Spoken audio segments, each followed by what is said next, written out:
Well, Torah fans, as I had hoped, we have back with us Paul Hsieh from our trip over to Asia, where we provided a rude awakening for those who speak Mandarin Chinese. Paul, good to have you back with us. Yeah, thank you. It's always good to be here. Well, we have so many stories that we began last week in telling, and it really was a thrilling adventure. And to be able to do this with you, we gave everyone last week a little bit of your background with Kingdom for Jesus Ministries, which is really, you were called to a ministry of being one who awakens the virgins. Yes. The wise and the moron, as it says in Greek, the moron virgins. Okay.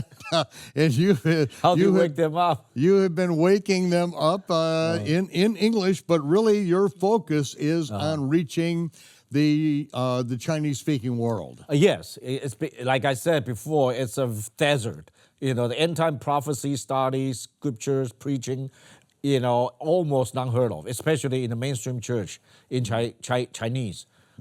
Mainstream churches. I saw that what they did know, they basically got filtered through Western American Gentile Christianity because it's really, their understanding is kind of a rehashed version of what Hal Lindsey, late great Planet Earth, and even though that, he has since edited his book many, many times and changed some significant portions of it, what happens is that once a teaching goes out there, people keep on repeating it as if this is scripture rather than some guy's opinion back in the 60s that the whole world has changed since then and it's no longer valid. And what we're having to deal with this, not only in America, but also overseas. Yeah, I found out in the Chinese Christian world, the pre-trib, it's also a mainstream. And just like how I preached last Sunday in our church, I started out, asking them that, what do you like, pre-trib, mid-trib, or post-trib, or no rapture at all? So you were actually teaching in a church, you're preaching in a church, and so yes. You started out your teaching by asking them, what was the question? What do you want? What do you want? What do you prefer, right? Pick your choice. What do you prefer? Okay. Yeah. So, and most of people raise up most people, they raise up their hands with the pre-trib. Okay. Right, just get me out of here, before anything bad happens. Before the hell break loose, get me out of here, right? And did anyone raise their hand for a mid-trib or a post-trib? Yeah, still, they are less and less. And then I asked a question like, okay, what about your life is so comfortable? And so that you said, just don't rapture me. Because you are... wow. Okay, so what was the response to that? Prosperity, but nobody, thank God, nobody raised up their hands. Nobody raised their hand. Yeah. Now, that really, that shows me that even Chinese are not honest. Because how many really... Yeah. The picture that we're given is not, our short trip up into heaven, the sea of fire and glass, the marriage supper of the Lamb, and then coming back down, ruling the earth for 1,000 years. The picture that has been promulgated in Western Christianity is that we all go to heaven and spend forever in heaven. Yeah, exactly. And what are we doing up there? We're sitting on a cloud, we're playing a harp, and we're smoking cigars. And you're worshiping all the time, so it's kind of boring. Oh my goodness! Get me out of here. This sounds like hell. If this is all we get to do, because down here there's adventure, there's excitement, there's the battle. We got free will. We've got the opportunity to do good and to do evil, and we have the opportunity in this life to do good. To overcome the evil that others are doing. And that's just part of the excitement of life. And so, you would think that some people would say, I don't want to just sit around and do nothing. I want to, I don't want to be raptured. Let's keep doing this. I've got a nice house. I got a nice car. Prosperity, Yeah, because, I've been out to L.A. and that area out there, and the Chinese living out there, hardworking people, prosperous people, they've got a good life. Yes. I have to say this, too, which really surprised me. I'll just talk about Taiwan. Walking down the streets of Taipei, block after block, I'm walking on marble. The sidewalks are marble. It's not concrete, it's marble sidewalks that are beautifully polished. And I thought, this is like what the streets of gold would be like, only in gold, but polished. And every night, everything is swept and absolutely pristine clean. The best food I've eaten in all the world. No question about it. I have never had food prepared and served as elegantly and as delicious as what we had in Taipei. I know you've traveled the world too, and probably Taipei has got to be right at the pinnacle of it, isn't it? Yes, it is. Yeah. So many varieties and authentic, and their creative cooking. And they treat it really as an art. Yeah. So. Well, I remember 4 of us were having lunch. A pastor took us out to lunch, and there were 3 people, waiters, that were there around the table all the time. 8 courses for lunch. That's what it was, and every course was absolutely the best. I diverged because now we're talking about prosperity, about how good this life can be. But we're really talking about a very serious subject concerning the expectation of when the rapture is. And this is something Yeshua dealt with. This is something you dealt with. And so you said there's some people that, most of them said, I want to be out of here. Pre-trib, and to me, I personally traveled through this journey about digging into scriptures and listening to all the teachings about, and then I also fell into this pre-trib because I thought the theme and the teachings seem to fit a lot of different themes. It makes sense, at that stage for me, and then plus I haven't heard any really strong post-trib teachings and in a lot of details, because I need a lot of details to fit in, to bring that strong conviction, and I had not. So that's why I ended up believing in the pre-trib. And then gradually, I met someone who taught me about the pre-wrath. It's not about pre.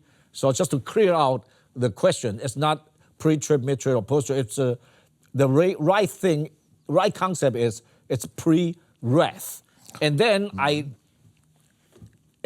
studied your teaching about Thessalonian, book of Thessalonians, and actually on the way here in the airplane, I was just studying it for another 3 hours, and to going through what you're teaching here in my own brain, comparing the scriptures, and I see.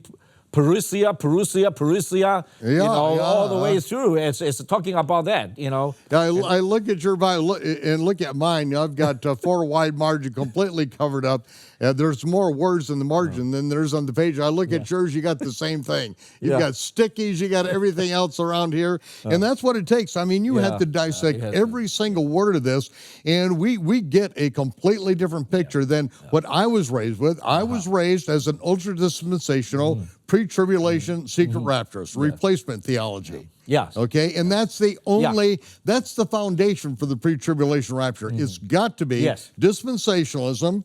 You got to divide the Bible up into different time periods and say that God deals with different people at different times, and then you've got to replace Israel with the church. You've got to do all that, and that's the foundation. Without that, it's not in the plain text of the scripture. It just plain isn't there. And plus, the Israel and church are mutually exclusive. Like God deal with each one at different times. So you got to get the church out of there so that God will start to deal with Israel. So he can go back in time and do something that's not as good with Israel again. Yeah, that's what it comes down to. And then, And so everything that, this is where it goes.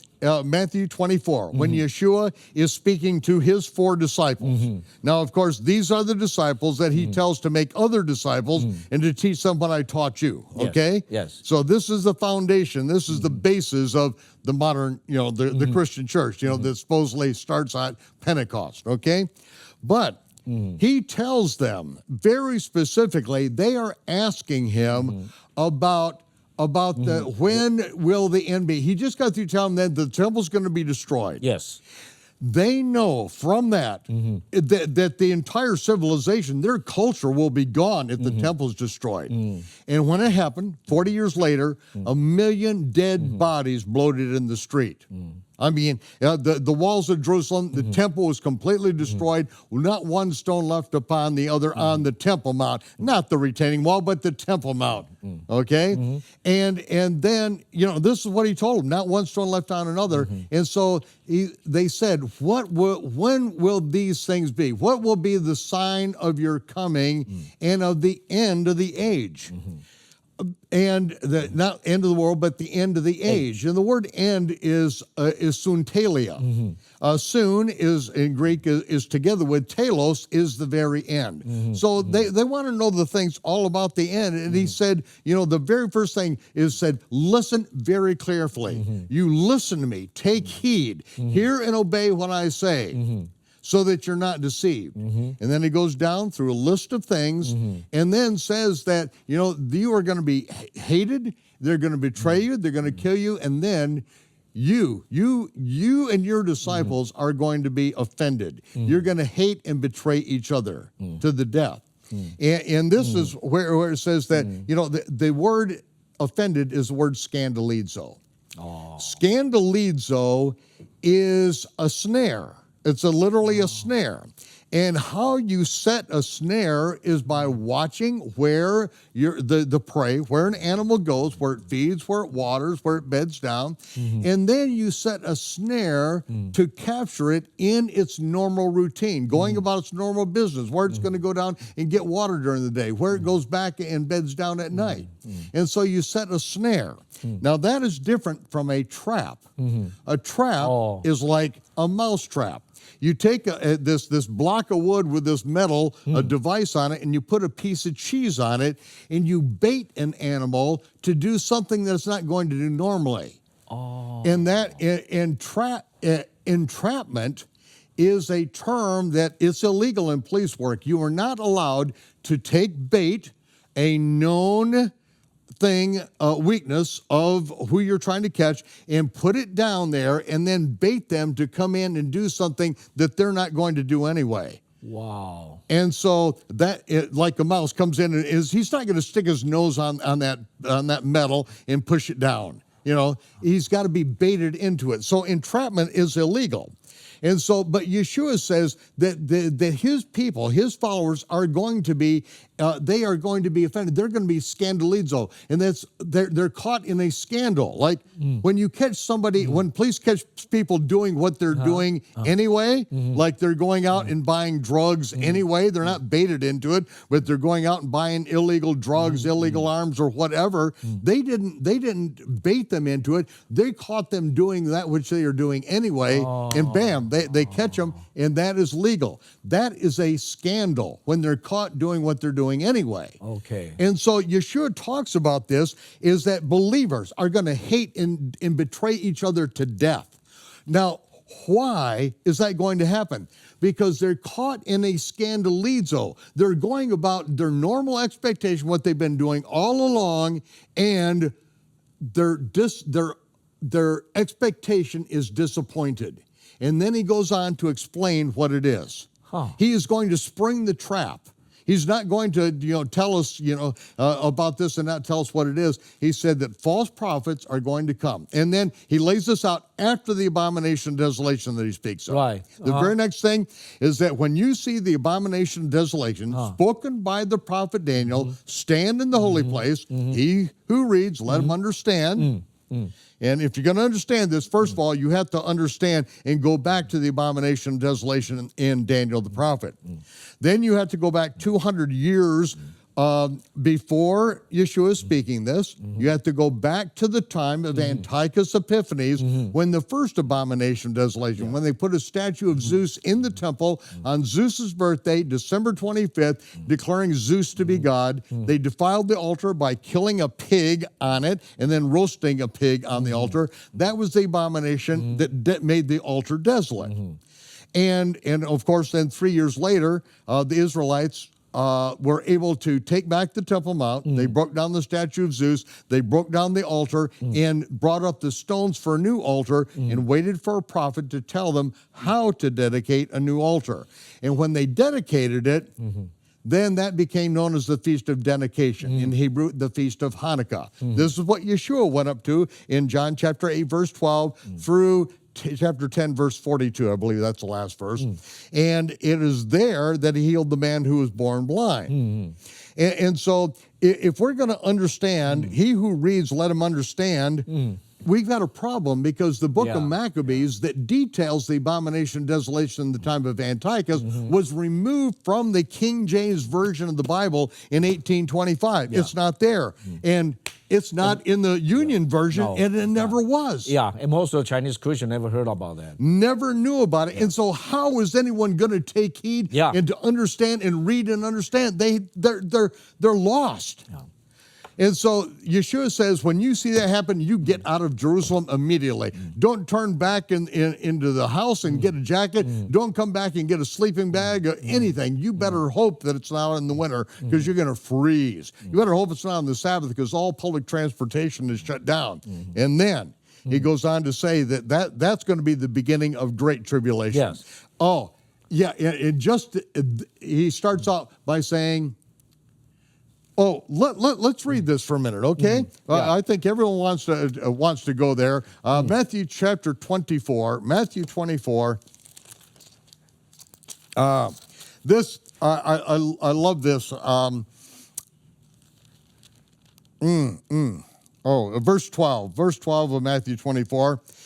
This is after the scandalizo, the snare that people are caught in. And he's going to spring the trap and tell us what this is. And he says, because iniquity shall abound. Iniquity, anomia. Without, nomia, nomos, Torah.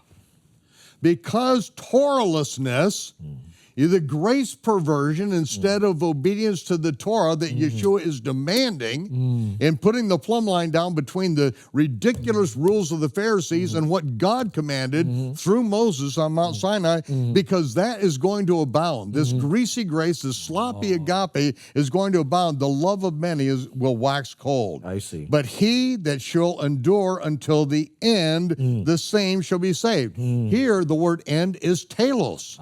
It's not suntalia like the entire dog's tail. The suntalia is the end of the dog. It's the entire end of the dog. But the last 3.5 inches of this dog's tail is white. Okay. And the talos is the last 3.5 inches. That is the talos. Wow. The very end of the end, the end of the tail. And that's why I love the Greek language in this. But he that shall endure until the telos, the same shall be saved, shall be made whole. And this gospel of the kingdom shall be preached in all the world for a witness unto all nations. Period. Right there. This is the most one of the most inaccurately punctuated verses, because they are going to they're going to start another sentence, they're going to start another thought, and they're going to put a verse marking right in the middle of it. No. This gospel, it's a commandment. Yeshua says, this gospel, the one that he's preaching, not some kind of manufactured gospel, the one I am preaching, this must be preached in all the world for a witness unto all nations, period. Now, you want to put a verse marking 15 here. Ladies and gentlemen, go ahead, write it in right here. Then the end shall come, when you therefore shall see the abomination of desolation spoken by the prophet Daniel stand in the holy place. That's it. Then is when the end, the telos, will come. When you see the abomination of desolation spoken by the prophet Daniel stand in the holy place. See, if you don't read Daniel's full expose of the abomination of desolation, which is really detailed in Daniel chapter 12. And then you see Revelation 12 is a reiteration of the very thing, of a time, times and a half a time, 1,260 days, 42 months. It's the same thing over and over and over. The abomination of desolation starts the last 42 months, 1,260 days, time and a half a time, 3.5 years. That's the beginning of the telos. And so that is it. Then the end, the telos will come when you see the abomination of desolation spoken by the prophet Daniel. See, the King James translators, the ones that are doing the Greek in Matthew, are not the same guys that are doing Daniel. They're not, they are not putting this thing together. And the punctuation, they don't get it right. But look they had 7 years from beginning to end of doing the entire translation. I have been able to read their work and also William Tyndale's work, which comprises 80% of the King James Version of the Bible. I've had the opportunity of reading this for now more than 60 years.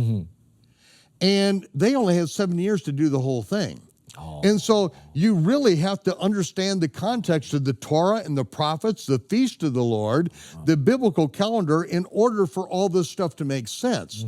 And they just didn't have that opportunity. And so now this is what begins the abomination of desolation. But this is what I wanted to get to because, you know, ladies and gentlemen, this is what Paul and I get to do for hours and hours as we go through this stuff. Because Paul just doesn't, you know, translate word for word. He needs to know the concepts to where these things all make sense. And I'm dealing with something that both Paul and I had to deal with. We were raised in the pre-tribulation secret rapture, okay? Yes. Yeshua said, don't let anyone deceive you. He talks about a snare that's going to be set that will capture most of his people, that they will be deceived. Oh my goodness. Oh yeah, we got a beautiful verse coming up here. And so he says, abomination, desolation, that is what begins the telos. It's not the final tip. No. That begins the last 3.5 years, right? Yep. Yeah, and that's clear from Daniel. It's clear from the Revelation. Yeah, it is. And it's also clear from 2 Thessalonians that day of the coming of the Messiah, his parousia will not come, except first there come the rebellious stand, and the man of sin is revealed, apocalypto, the son of destruction, who exalts himself above all that is called God, so that he is God, sits in the temple of God, proclaiming that he is God. That must go down first. There is no pre-tribulation rapture. And now we go back, Yeshua is going to spring the trap on us, or spring the trap so we're not caught in a scandalizo here.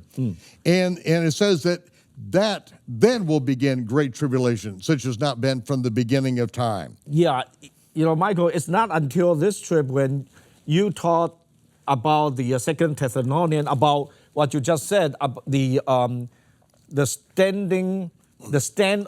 The rebellious stand. You know, That's that right. is this.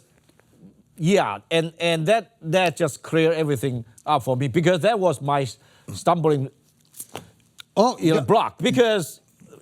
Well, let's step over and read that. Because I remember the moment when that came together for you. It's like, you know, and this is why there's no greater moment in a teacher's life than when he sees the eyes of his student light up and they get it. And then from then on, it's like he's got it. This is his message. It's no longer mine. There can be no plagiarism because he owns this baby. Now we 2 Thessalonians chapter 2, verse 1. Now this is coming at a time that these people are growing a great deal of persecution in Thessalonica. People are being killed. Sons and daughters are being butchered. And he says that it's a righteous thing in chapter 1, verse 6, a righteous thing with God to repay tribulation to those who are now tribulating you. And you who are now tribulated will rest with us, anison in Greek, which means fast pain relief. You will be immediately relieved of the pain and strain of tribulation when the Lord, Yeshua, shall be revealed from heaven with his mighty angels in flaming fire, taking vengeance on those who know not God, who obey not his word. And then, now we come down to chapter 2. Now we beseech you, brethren, concerning the coming, which is what? The parousia. Parousia. I love it. The parousia of the Lord Yeshua Messiah, and by our gathering together unto him. The same thing, gathering together as we go back in 1 Thessalonians is what? Parousia. No, gathering together. Harpazo in Greek, which is in rapturo in what? Latin. Rapturo in Latin. Yeah. That's right. And gathering together. So we don't want you, brethren, So that means it's one thing. That's right. They're all the same thing. Yeah. Concerning the coming of the parousia, the personal presence of our Lord Yeshua Messiah, by our gathering together, harpazo, rapturo, unto him, that you are not soon shaken in mind, neither troubled by spirit, nor by word, nor by letter from us, as that the day of Messiah is at hand. Let no one deceive you by any means. Not, if somebody writes a letter and says, oh, he's coming back any minute, he'll be back next week. 88 reasons they give you why he's going to return on October 8th, 1988, which is one of Hal's later books here, okay? Let no one deceive you by any means, for that day shall not come except there first come, what is it in Greek? Hey, apostasia. Hey, apostasia. Apostasia. That's right. Apostasia. Right, okay. It's the definitive object, hey. The apostasia. Apo? Away. And stasia? Standing. That's right, stand in rebellion. And it's every time it is translated in the New Testament, it is a stand in rebellion, except one time here, and they call it a falling away. What a limp, ineffective way of translating this. No, the rebellious stand, and it doesn't stop there. It's not apostasy, and that's what you came at me with. It's in the Union version. You said apostasy. It's in Union version. That's right. Apostasy is a transliteration. That's not a translation. I get you. Right, and you got it. It's the rebellious stand, and the man of sin is apocalypto. Apocalypse is revealed, revelation. Lift up the curtain. That's right. Who opposes all that is called God, sits in the temple of God, declaring himself that he is God. That has to go down first, exactly what Yeshua said. I see what you mean. It's like the same coin, the two sides of the same coin. Perfect. Perfectly said. Now, let's go back to Matthew. Oh, my goodness. They just told me we have to take a break. Ladies and gentlemen, when we come back, Paul and I are going to take you into Matthew 24, where Yeshua, when he said, listen to me so that you're not deceived, then he says that for the believers, there's going to be a snare set. And it's going to catch the believers in their normal habit patterns, what they normally think, what they're going about their normal business, and bam, just like that. And that is going to cause them to hate and betray each other to death. So we're going to be back in just a minute. So let Yeshua tell us what that snare is. Because it's all here. And both Paul and I helped to set the snare because we were in the snare. We were snared by the words of false prophets. Those who said that they represented the Messiah. Those who said that Jesus is the Christ, but yet they deceived many. It was intended as a small covert mission of intimate gatherings in Asia, but became a life-changing event for record-breaking crowds. In Band 2, Breakthrough in Asia, Michael Rood and Paul Hsieh deliver an amazing report of Michael Rood's recent mission to the Orient, the sequel to their Band series on Shabbat Night Live, exposing the persecution of Messianic believers in China. What happens? The whole place is packed out, 500 people. There's no breathing room in the place. Experience the intimate details of how the true message of the Messiah created unprecedented excitement, and how Yeshua's 70-week ministry was laid out in the Chinese language for the first time ever. It's 9 foot by 16 foot, huge thing right behind me, and we get to put up the Chinese chronological gospel chart, the first time that it is seen publicly. Order Band 2, Breakthrough in Asia, right now on DVD, Blu-ray, or USB. Order now by phone or online. We're back with Paul Hsieh, and we're back with Yeshua. His expose to 4 of his disciples on the side of the Mount of Olives, right after he gets through dressing down the scribes and Pharisees on the Temple Mount. When he storms off, after this, their next act is to get together with Judas. A few days before, they said, hey, we're not going to take him at the feast. We don't want to have a riot, an uproar among the people. After Yeshua gets through stripping them completely bare, showing that they are nothing but frauds, then they are going to kill him, and it doesn't matter what. So they make a plan with Judas how to do it quietly, late at night, in a garden. But Yeshua is right now, he is laying out the snare, and he's going to tell us what this snare, what this scandalizo is that is going to capture the believers, to cause them to hate and betray each other. And it's after the tribulation of those days, that unless these days would be shortened, there should no flesh be saved. Then, verse 23, if any man says unto you, lo, here is Messiah, or there, don't believe it. You know, he's already come back, and here he is. He says, don't believe them. They are liars. They are what I told you before. Many will come in my name, saying I am Christ, saying I'm Messiah, yet they will deceive many. They pretend that they are my mouthpiece, but as Zechariah says, they steal my words one from another. You know, they go to each other Bible colleges, and they keep on quoting each other. They read each other's books, but they haven't heard from me. They've heard from each other. They keep towing the party line, and they are deceiving people. And they didn't even know that the person that put it in place was led by a demon to infect and to put the snare out in front of people. Many, if any man says, here I am, don't believe it. For there shall arise false messiahs and false prophets, those who prophesy falsely. They shall show great signs and wonders, insomuch that if it were possible, they shall deceive the very elect. Now, this is very important, because the King James English makes it sound different than what it is. If it were possible, it is saying that they will use every bit of ability to deceive the elect. If it were possible, they will do their best. This is the way it should be. They will do their absolute best to deceive the very elect. Okay.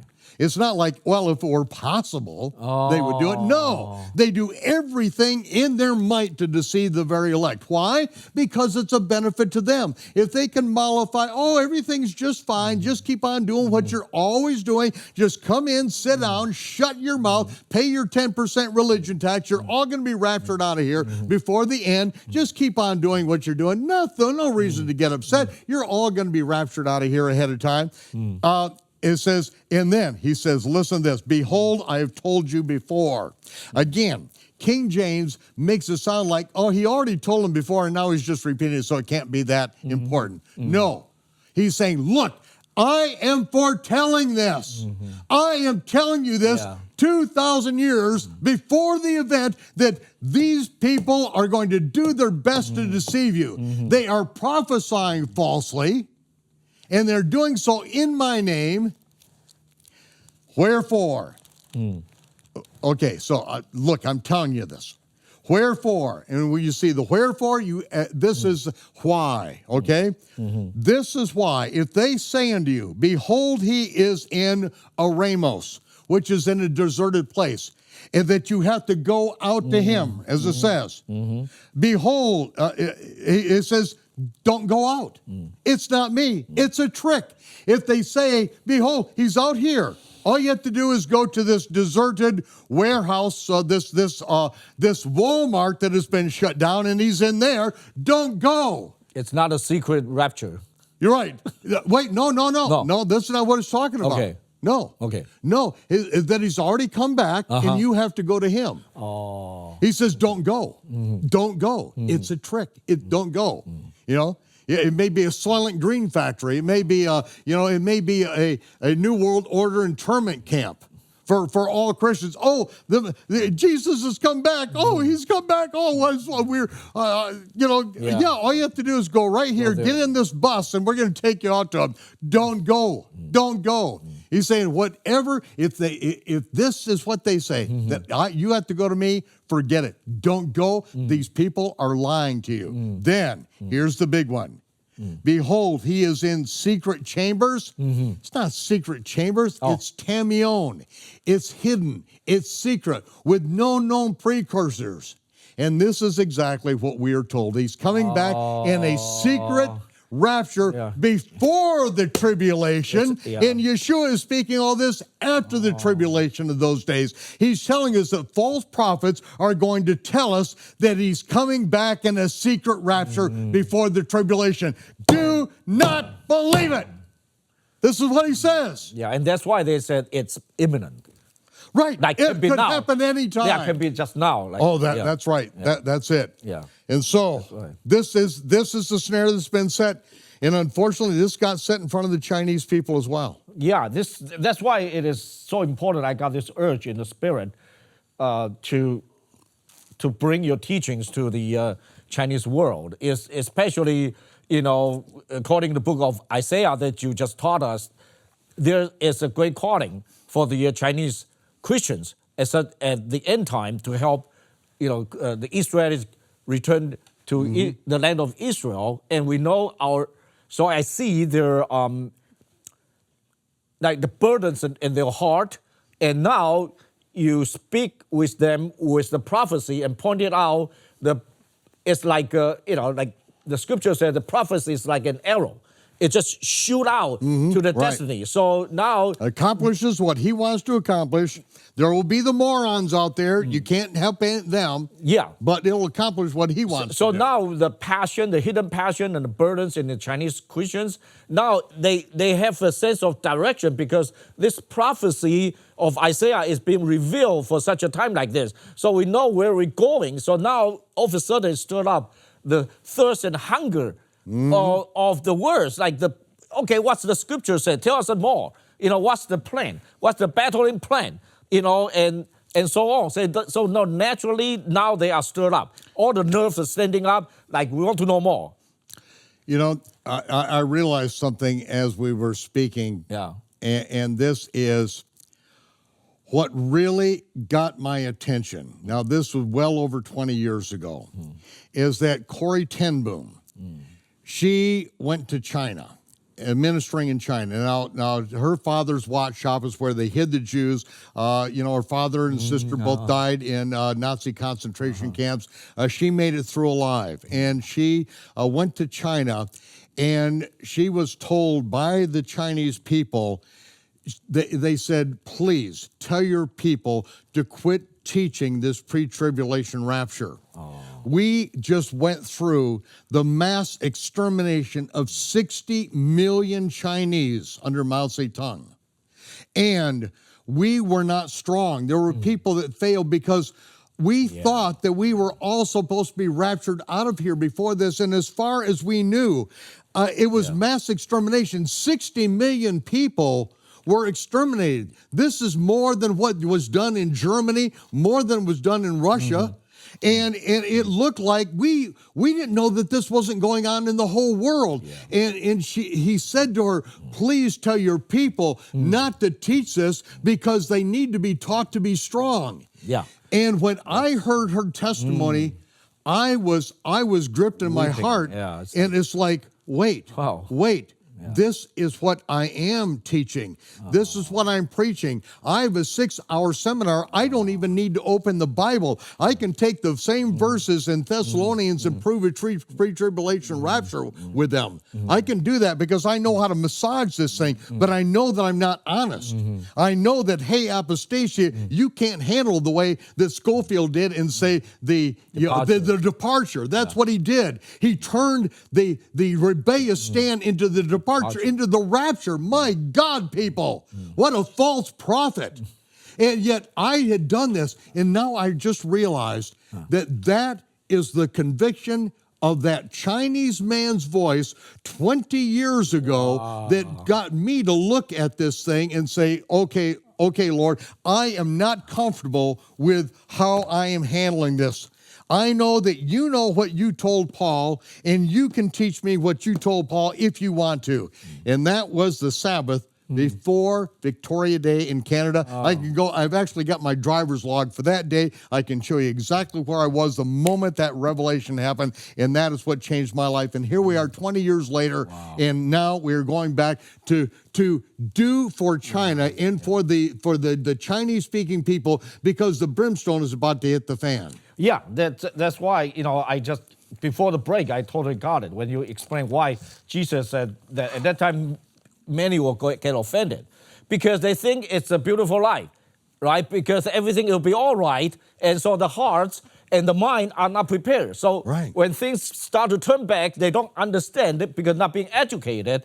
And so they don't understand the plan, the battle plan of God, which is already written here, and the purpose that he wants, that we are called to be the overcomer who holds a strong testimony of Jesus Christ.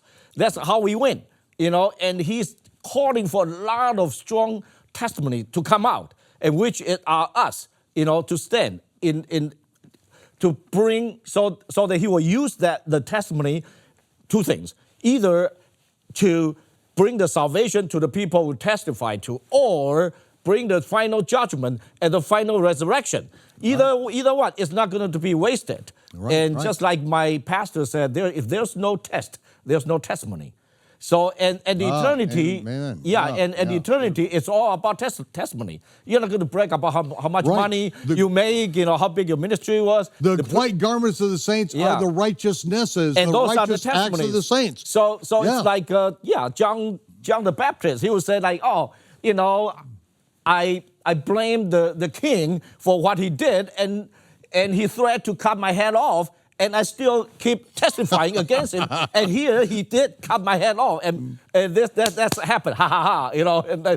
And we will be listening to John the Baptist like, oh my goodness, that testimony, right? Love the story. Yeah. And we all will have our testimony, but if there's no test, we don't have any testimony. Well, this is what we did when we were over in Asia. We sprung the snare so that no one gets caught in this thing, because we are not going to get out of here until the last trumpet in the book of Revelation, which is begins the third woe, because the third woe is the wrath of God poured out upon the earth. And so we sprung that trap, and then we also sprung the whole deception of the confirmation of the covenant, which is spoken of in Daniel chapter 9, verse 27. This is another thing that we did, and so I'll read that very, very quickly. Okay. Yeah.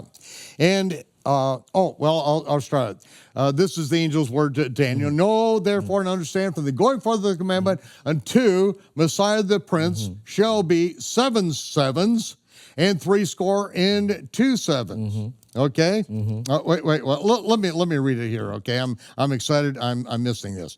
Know therefore and understand, from the going forth of the commandment to the restore and build Jerusalem unto Messiah the Prince will be 7 sevens and 62 sevens. The street will be built again in the plaza, and that's which the temple is built. The plaza again, even in troublous time. And after 62 weeks shall Messiah be cut off, which is killed, but not for himself. And he wasn't killed because of any wrongdoing on his part.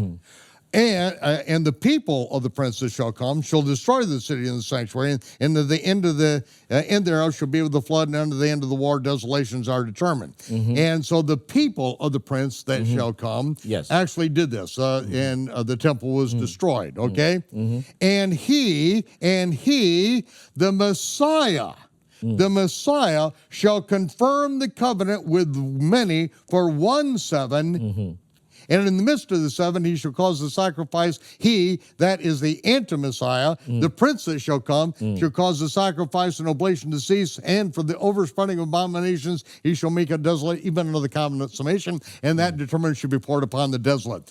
So here we see this in Daniel 7, in Daniel 12, about the prince that shall come, this evil prince that shall come, that will cause the abomination of desolation in the midst of the week. But the beginning of the last 7 is the confirmation of the covenant, and this is when it confirms, the Messiah confirms the covenant that was made in his blood. When the sword pierced his side, and out came blood and water, which John saw standing at the cross. He saw the blood and water go down the earthquake crack, the rocks rent, and went down the earthquake crack, anointed the most holy, the Ark of the Covenant, and that's when you and I were bought and paid for.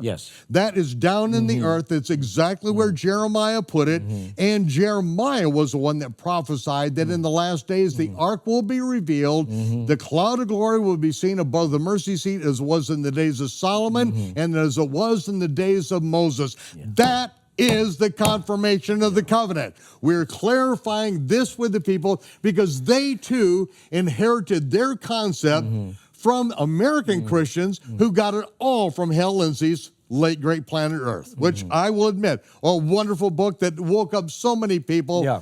But yet, Study the you know, end he did his best, but you know, it wasn't all right. Well, you know, but it's just like the prophecy in the book of Daniel. It's reserved, you know, to reveal more and more when we are approaching to the telos that you just talked about. So that's right. The veils are that's one day Sealed by up another until later. the time of the So, end, the telos. Yeah.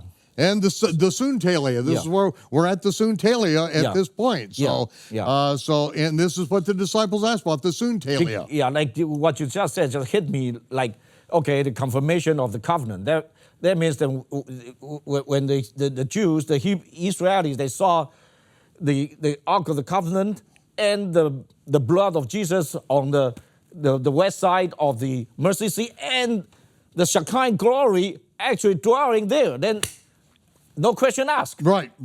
And see, people are ignoring that prophecy. Well, because the book of Maccabees was removed from their Bible. They know nothing about the abomination of desolation. They know nothing about of Jeremiah's prophecy about the ark being revealed in the end time, or John's prophecy about the three that bear record in the earth, the spirit, the water, and the blood. These three agree. If we receive the witness of men, testimony of men, the testimony that God gave of his Son is greater than the testimony. And this, the spirit, the water, and the blood in the earth is a testimony that God gave of his Son. They're ignoring this because the testimony is not believed. But you, after you heard me begin teaching this, you went on a... I started, and like what you just mentioned, John, when John said that the three that bears witness in earth, and I check it out in the Greek, it actually said not just water, and the water and the blood and the water and the spirit, it actually said there's a... These, right. Yeah, the whole. The collection of them. Whole, you know, the what do you call the definite article.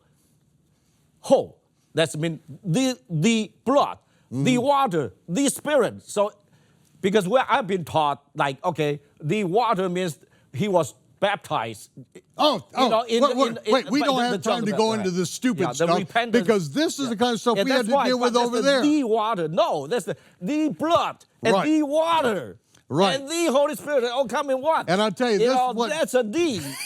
Paul and I had to deal with over there. After we get through teaching this, these pastors would come up, and then we would have to then they want to know why is it that they were taught wrong and all this stuff. And it's like, you know, I can't help you with all the stupid stuff you were taught by American Christians. I just, what can I do? My hands are tied, except all I can do is teach you the truth. I can't tell you why these morons got this stuff published around the world, but I'm giving you revelation from heaven, and that's what we're doing on this. Now, we came into another situation, very significant, and I think this has set so many people free when they understood Yeshua deliberately, vehemently violating the rules and regulations of the Pharisees, because there has been a growing Messianic Judaism cult going on over there, where they bring in Phariseeism and mix it in with a little Baptist doctrine and get these people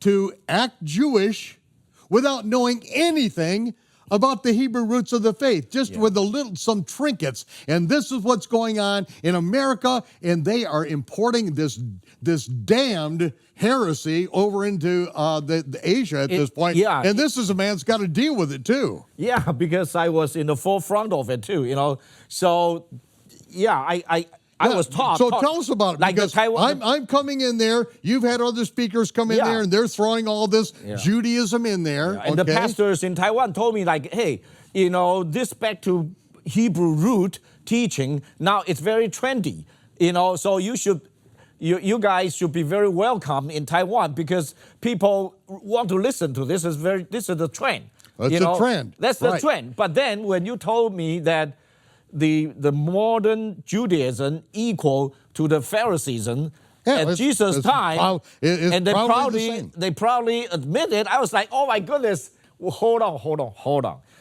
Then something got to be done, because we are traveling in a very, very dangerous road. Now, I don't want to bring I don't want to be guilty of bringing the Chinese believers back into the trap that's set up 2,000 years ago by the Pharisees again. Right. And to do what Yeshua said don't do but do a messianic version of what Yeshua said don't do. Yeah. He said don't follow the Takanot and Maasim of the Pharisees. Yeah. And so you got people that are following the Takanot and Maasim of the Pharisees. They're adapting all their traditions, which some of them, as Yeshua said, they cross land and sea to make one convert and turn them twofold more into the son of hell than themselves. Call no man rabbi. And you got people going over there from America, and now their pastors are being called rabbi. Yeah. Oh, God. Especially please. The title, Messianic Rabbi, that's the most welcome. And how moronic is that? Yeshua said, don't call anyone rabbi, and they do it anyway. Because they think that, rabbi knows a lot, right? Oh, and rabbi become Messianic, that's the best of the both worlds. It's like they're stealing somebody's doctorate degree. That's what they're doing. They're hanging that title on themselves. Oh, call me rabbi. Call me great one, because that's what rabbi means. And so this is poisoning the believers. It's poisoning the truth. It will destroy them because these morons are teaching the pre-tribulation rapture. It's right straight out of the Baptist playbook. Just about every one of these leaders in the Messianic Jewish conclaves in America, they're all trained in Baptist theological seminaries. Goodness gracious, they've never thought it through. Yeah. They've got some Jewish trinkets they hang on themselves. And yet, ladies and gentlemen, we are into following Yeshua. That's where we're going on this. Paul, it's been a pleasure to have you here again. We could go on and on. And I really, as a matter of fact, we got so many things that we are going to talk about, but we don't have time. But I need to say one last thing. Okay, all right. Here is, I told my people, I said, this is the reason why we have to support Michael Rood, because he has the plumb line, from God. Putting it down. Yeah, the way he teaches us about, the Torah and the Takanot, and how do you put the plumb line down there and to rightly, what do you say that in the scripture? Rightly dividing the word of truth. Rightly dividing the truth of the word of God and get rid of the trap. And that is a very, that's the right way. And they will avoid the future chaos and the hatred, and also the pastor, they will hate it because they said, this back to Hebrew root is so wrong. Now it's, you guys are leading. Jewish root is wrong. A Jewish root. Back to Hebrew roots is right. Right. But see, the Jewish they're root. mixing it up. Yeah. These Hebrew roots teachers are mixing it all up. It has turned into a cesspool, ladies and gentlemen. Yeah. That's why I'm not part of the Hebrew roots movement, because the Hebrew roots movement has turned into a cesspool, and it's time to get the swamp drained around world in every area. Man, this is why I love this guy. Searching for the word rightly dividing. There's not an English word in this entire Bible that the guy's reading. He's got a better command of the English scriptures than any PhD that I've ever dealt with in America, and yet it's not even his language. Ladies and gentlemen, I'll tell you, the Chinese put us all to shame, and it's because they've been called. And they have been enlightened, and the Spirit is leading them. And this is the time for us to reach out to them. Help me get to them, please. We don't know how much time we've got, but with what time we've got a job, because the Chinese are called. They are the ones that are going to help bring Israel from the ends of the earth back into the land after Zechariah's thermonuclear war. Shalom, peace. Have to pray on your own. We ran out of time. Bye for now.